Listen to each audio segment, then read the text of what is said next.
Assalamualaikum warahmatullahi wabarakatuh. Alhamdulillah, kali ini kita ketemu kembali. Masih tetap sama bahasanya, yaitu masih metabolisme. Tapi yang kita bahas saat ini adalah fotosintesis. Fotosintesis itu kalau bagian dari anabolisme. Anabolisme sendiri ada dua kan, yang kemarin kita bahas di awal-awal kemarin itu. Ada fotosintesis dan kemosintesis. Tapi sebelumnya anabolisme itu apa? Yaitu reaksi penyusunan senyawa yang kompleks dari senyawa sederhana dengan bantuan enzim.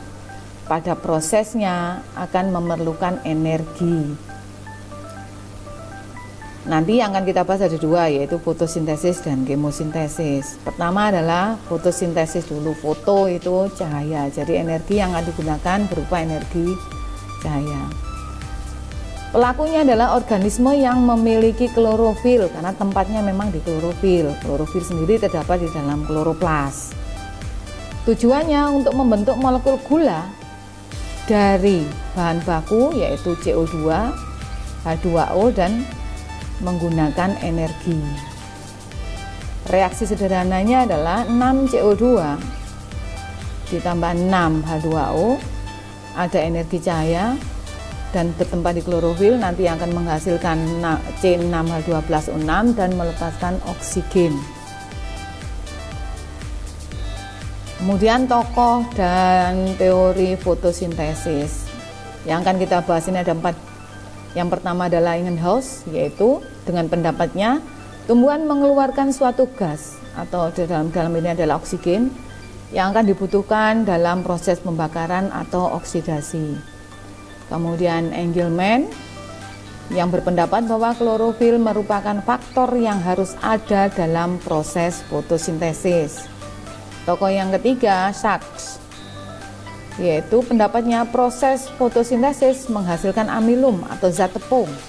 Dan yang terakhir, tokoh yang terakhir yang kita bahas kali ini adalah Hill dan Blackman, yaitu energi cahaya yang diterima digunakan untuk memecah H2O menjadi H+ dan menghasilkan produk samping berupa oksigen.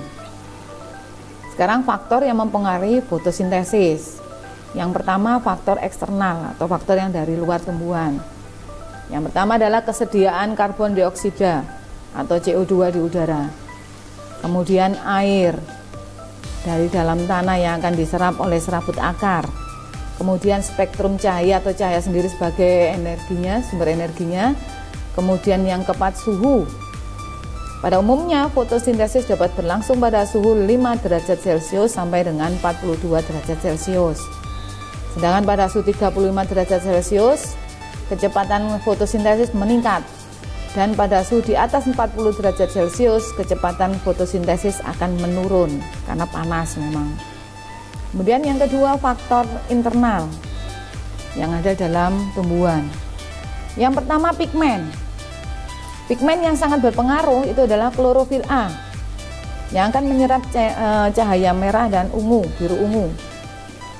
Berperan dalam reaksi terang warna hijau karena memantulkan cahaya warna hijau, yang disebut warna hijau. Kemudian klorofil B bertugas menyerap cahaya biru dan orange dan memantulkan cahaya hijau kekuningan. Dan yang terakhir adalah karotenoid, mampu menyerap cahaya biru hijau dan memantulkan cahaya kuning oranye. Faktor internal kedua yang sangat berpengaruh adalah enzim, karena enzim sebagai biokatalisator.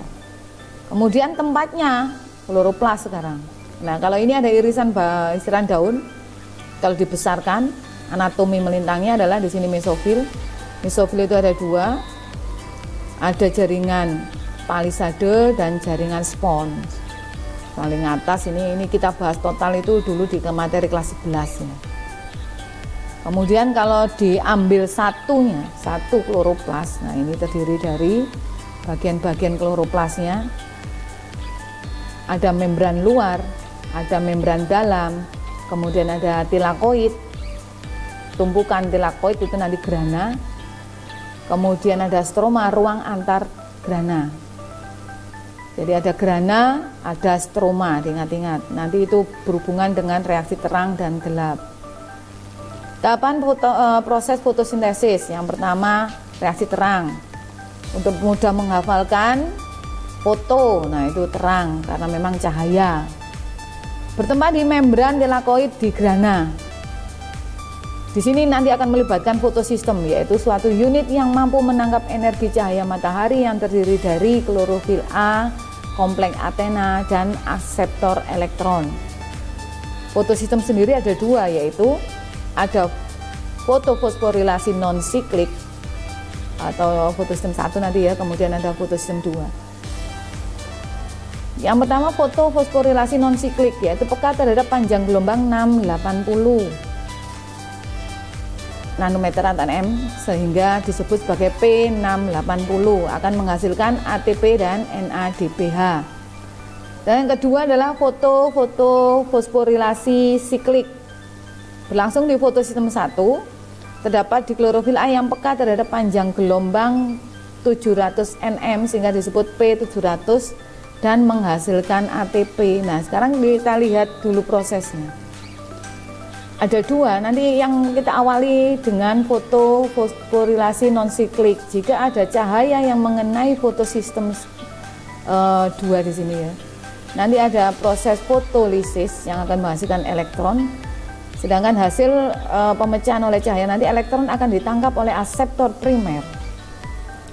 Kemudian akan ditangkap oleh Pg, plastogwinon, kemudian diteruskan ke kompleks sitokrom, kemudian dilanjutkan ke plastosianin. Dari perpindahan elektron ketiga ini nanti akan melepaskan ATP.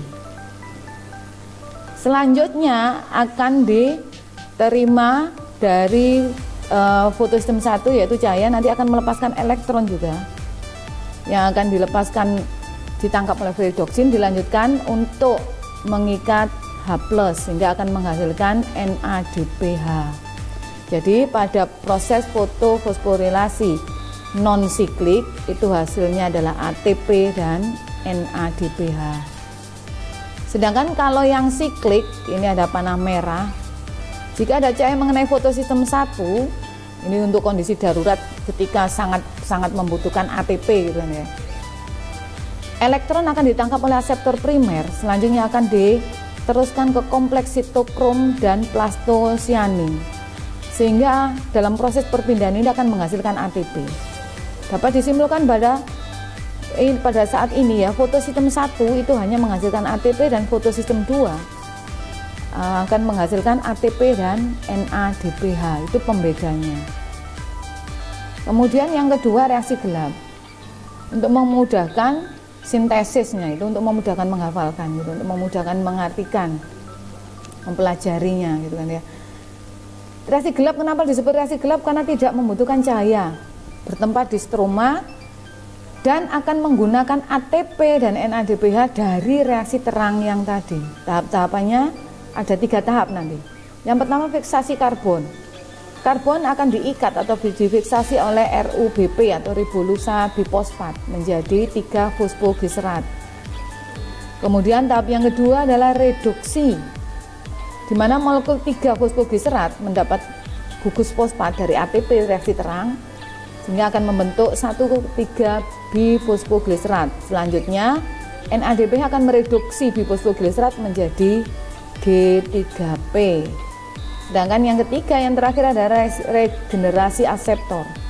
G3P disusun ulang membentuk molekul RuBP.